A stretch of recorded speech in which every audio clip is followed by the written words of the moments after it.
ST plus OT adalah bagian atas dan bawah yang tertutup permukaan. Dengan tanda minus saja memastikan bahwa integral atas bagian bawah ST dalam arah luar. Ini berarti bahwa kita harus memiliki integral ST ditambah delta T dikurang integral ST, BT dikali DS sama dengan minus integral SC BT dikali DS. Untuk integral atas SC kita dapat menulis elemen permukaan sebagai DS sama dengan DR dikali V dikali delta T, di mana DR adalah elemen garis di sepanjang CT dan V adalah kecepatan suatu titik di C. Kami menemukan bahwa ekspresi untuk pembuatan flux dapat ditulis sebagai d flux per dt sama dengan limit mendekati 0, d flux per delta flux per delta T sama dengan integral ST B per T dikali DS dikurang integral C dikali V X kali B dikali DR, di mana kami telah mengambil kebebasan menulis ulang DR dikali XV dikali B sama dengan DR dikali VX dikali B.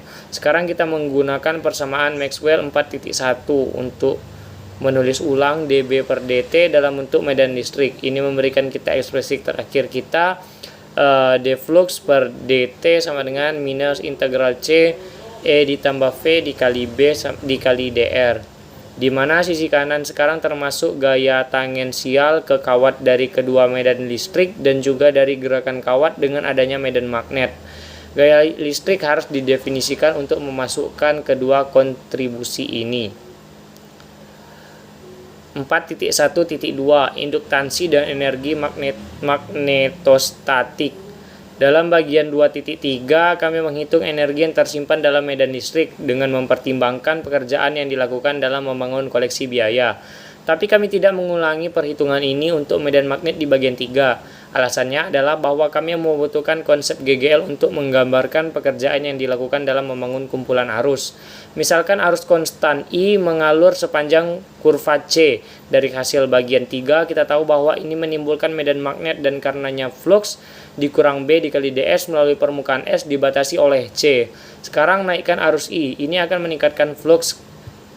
Tetapi kita baru saja mengetahui bahwa kenaikan flux akan pada gilirannya menginduksi GGL di sekitar kurva C. Tanda minus dari hukum Lenz memastikan bahwa ini bertindak untuk menahan perubahan arus. Pekerjaan yang diperlukan untuk membangun arus adalah apa yang dibutuhkan untuk mengatasi GGL ini.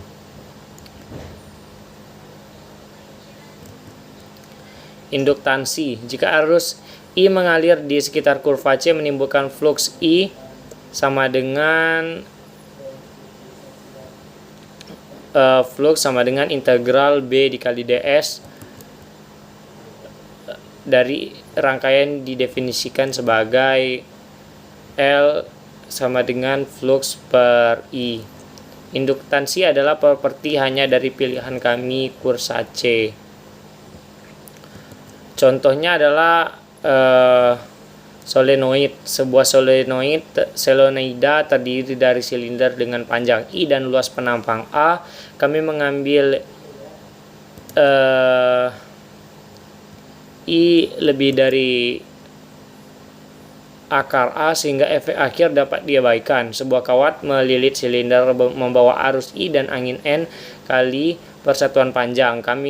Kami sebelumnya dihitung medan magnet melalui pusat silinder menjadi 3.7, di mana B sama dengan I dikali N. Ini berarti bahwa flux melalui satu putaran adalah I sama dengan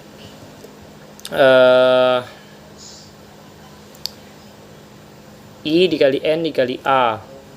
Solenoida terdiri dari Ni lilitan kawat, sehingga flux totalnya adalah flux sama dengan I N kuadrat AL sama dengan gol N 2 kali V, N kuadrat kali V.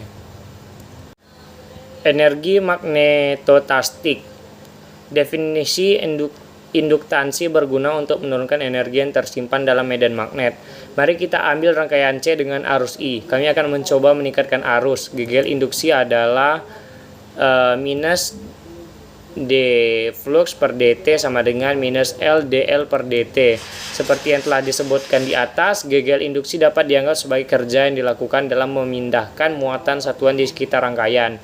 Tetapi kita memiliki arus I yang mengalir, yang berarti bahwa dalam waktu OT muatan IOT bergerak di sekitar sirkuit dan jumlah kerja yang dilakukan adalah delta W sama dengan I dikali delta T sama dengan minus LI DI per DT delta T, di mana DW per DT sama dengan minus LI DI per DT sama dengan minus L per 2 DI kuadrat per DT.